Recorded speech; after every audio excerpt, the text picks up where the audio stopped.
হাসিনার শাসনামলে ডক্টর মোহাম্মদ ইউনূস নানাভাবে হয়রানির শিকার হয়েছেন। তার বিরুদ্ধে নানা রকম অভিযোগ আনা হয়েছিল। তবে শেষমেশ আওয়ামী লীগ সরকার ও গোয়েন্দা সংস্থার তৎপরতায় দুদকে ডক্টর ইউনূসের বিরুদ্ধে আরও 4টি মামলা করার প্রস্তুতি চলছিল। পরিকল্পনা করা হয়েছিল এসব মামলায় প্রফেসর ইউনূসের পরিবারের সদস্যদেরও নাম জড়ানো হবে। কিন্তু বৈষম্য বিরোধী আন্দোলনে হাসিনা সরকারের পতন হওয়ায় বন্ধ হয়ে যায় ওইসব মামলার ভবিষ্যৎ। গ্রামীণ টেলিকমের কর্মীদের লভ্যাংশের 25 কোটি 22 লাখ টাকা আত্মসাতের অভিযোগ এনে ডক্টর মোহাম্মদ ইউনূসের বিরুদ্ধে মামলা করেছিল দুর্নীতি দমন কমিশন। দৈনিক মানবজমিনের তথ্যে জানা যায়, ডক্টর ইউনূসের বিরুদ্ধে করা মামলাটি আওয়ামী লীগ সরকারের প্রেসক্রিপশনে করা হয়েছিল। মূলত সাবেক প্রধানমন্ত্রী শেখ হাসিনার ব্যক্তিগত ইচ্ছা থেকে মামলা করা হয় তার বিরুদ্ধে। এমনকি অতি দ্রুত অভিযোগপত্র দাখিলের নির্দেশও দেয়া হতো বলে জানা গেছে। দুদক সূত্র জানায়, একটি মামলা দিয়ে ইউনূসকে আটকানো যাচ্ছিল না বলে আরও 4টি মামলার প্রস্তুতি নেওয়া হচ্ছিল।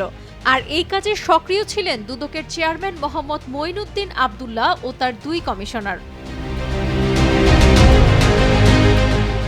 একটি অভিযোগের আদলে একাধিক মামলার ছক করা হয়েছিল, যেখানে ডক্টর ইউনূসের পুরো পরিবারের সদস্যদের আসামি করার পরিকল্পনা করা হয়।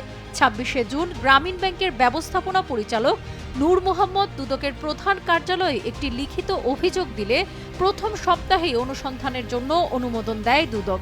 সংস্থাটির এক কর্মকর্তা জানান, আসলে অভিযোগটি গ্রামীণ ব্যাংকের পক্ষ থেকে করা হলেও মূলত তার নেপথ্যে কাজ করে একটি গোয়েন্দা সংস্থা। শেখ হাসিনার নির্দেশেই এই অভিযোগ তৃতীয় পক্ষকে দিয়ে করানো হয়।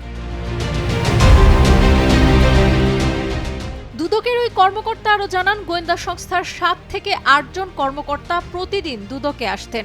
ডক্টর ইউনূসের বিরুদ্ধে মামলার তারাই সব সাজিয়ে দেন। এমনকি একজন আইনজীবীও সঙ্গে নিয়ে আসতেন, যিনি আইন সংক্রান্ত নানা পরামর্শ দিতেন।